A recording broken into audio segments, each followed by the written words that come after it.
আমি আজ এখানে এসেছি শ্রীর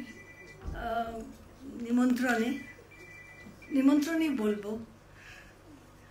ওর সান্নিধ্যে ভালো লেগেছে। আমি বললাম আচ্ছা ঠিক আছে যাব। আমি সময়ও পাই না, কোথাও যেতেও পারি না। এই কলকাতায় গেলাম, এই সব প্রাইজ টাইজ দিল মমতা, নিয়ে এলাম, আবার তাই ছুটে চলে এসেছি।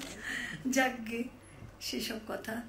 তো শ্রীর শর্মিষ্ঠা এদের একটা নাচের স্কুল আছে, তোমরা করছো, এটাতে আমার খুব ভালো লাগছে, আনন্দ হচ্ছে। এবং আরও হবে, আরও বড় হবে তোমাদের ইনস্টিটিউশন।